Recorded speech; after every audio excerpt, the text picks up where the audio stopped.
Hey there guys, my name is Steven Maychek, and hopefully today I will educate you on the benefits of squatting.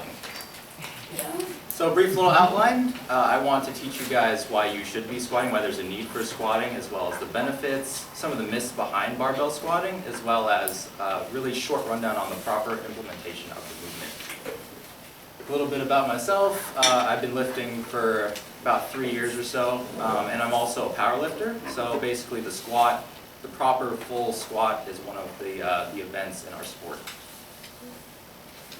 So when I pulled the class, and thank you by the way for taking that survey, you guys said that you're sitting for more than 6 hours a day on a pretty regular basis, and that can be a huge detriment to you.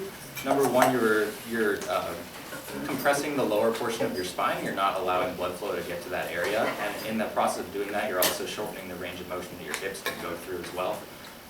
And the large majority of this class is also women, so as you know, osteoporosis is a huge factor as you get into your 50s plus. So one of the risk factors involved with osteoporosis is a lack of movement, being sedentary, so why not do something that gets you active as well as strengthening those hips, and I'll get more into the muscles that are used in the movement.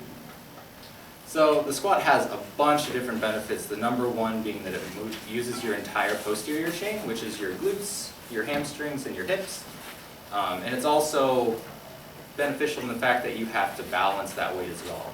Balancing as you get older also is a huge issue. You see a lot of deaths from falling, so balancing a huge barbell on your back, probably going to help you out with balance.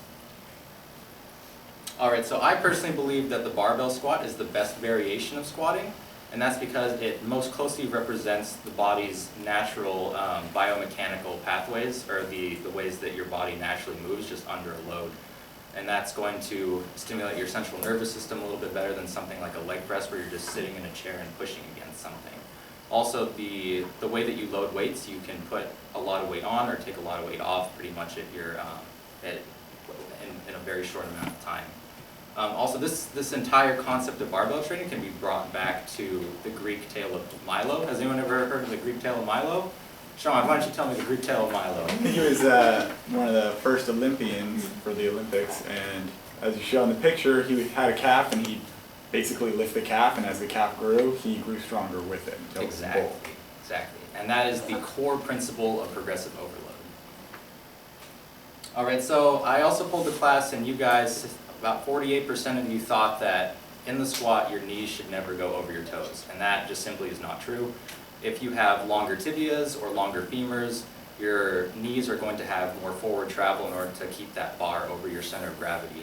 As a side note, also if you have a longer torso, you'll need a little bit more forward lean to keep that bar in position as well. Also, there was a study that was done where they actually placed a board in front of people's knees, so your knees were not able to go past your toes. And what they found is that your knees, the torque was reduced by about 20% in the knees, but you also increased the torque in your hips by about 100%. So you can squat a little bit short and not have your knees go over your toes, but then you're putting a lot of pressure on your hips. So another myth is that lifting in general will get women really bulky, and that's just not really true. I mean, lifting in general is a stimulus, and you're going to adapt from that. So you will get more quote-unquote toned, I hate using that term, but toned and defined, but you just lack that transcriptional level of testosterone that will cause that muscle protein synthesis at that level. So implementing the full squat, the number one thing, the only thing that really matters when it comes to whether you did a full squat or not is whether your hip crease ends up below your knee crease. And I cannot emphasize that more. You need to have your hip crease go below your knee crease. So if you look there, A is below B. Thank you, stick. So in terms of what's optimal for the barbell squat, you want to have as straight a line as possible. If I had hypothetical point A and a hypothetical point B, the fastest route from A to B is a straight line. So that's the path of least resistance. And I'll get into that a little bit more when I talk about something called moment arms. Also, you always want to make sure that you have a neutral gaze. What that's going to do is make sure that your cervical spine doesn't go into hyperextension. It's going to be bad for your back. You also want to keep your feet planted. People say that the squat's bad for your knees. It is bad for your knees if you go up onto your toes. That's not good for your knees. That's a lot of pressure on your knees. And also there's something called the Valsalva maneuver. And that's, you can see that in a lot of different situations. You've probably done this before. It's where if someone were to punch you in the gut, the first thing you do is you take a quick breath of air. That's going to activate your core musculature. It's also going to keep your spine very rigid, and it's optimal for handling high loads or in disadvantageous positions. Okay, so just to really quickly go over the moment arm concept that we talked about before with the straight line. Here we see that the further away the weight is from the axis of rotation, the more force you have to exert in order to keep that weight stable. And that can apply in the squat here. If you do not bring your chest up in conjunction with your hips, what's going to happen is you create this moment arm right here, and that's extra force that you're going to be expending through the hips.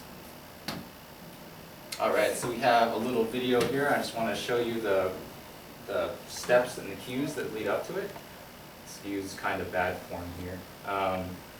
So you're going to take your stance, the bar's already placed. You're going to take that quick Valsalva maneuver, so that deep breath. Right there, so I'm all braced and good.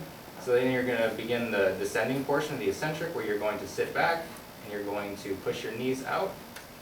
Oh, hold on. There you go. Knees out. There you go. So see how the hip crease is below the knee crease, and then we begin the upward portion, the concentric. So we're going to bring my hips and my chest up at the same time and into lockout. So my goal there was to keep the bar path as straight as possible. So would anyone like to give it a shot? Get some volunteers? Let's get 2. Lauren and Kevin. Here we go.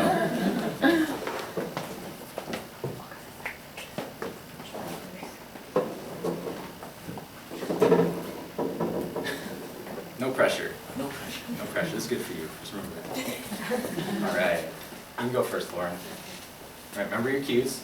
Put the bar in place. Take your comfortable stance. I didn't talk too much about that because that's very much so preference, but I like to do just a little bit wider than shoulder width and point my feet out just a tiny bit. There you go. Take that Valsalva maneuver, deep breath, brace your core. Push your hips back and push your knees out on the way down. Oh, that's amazing.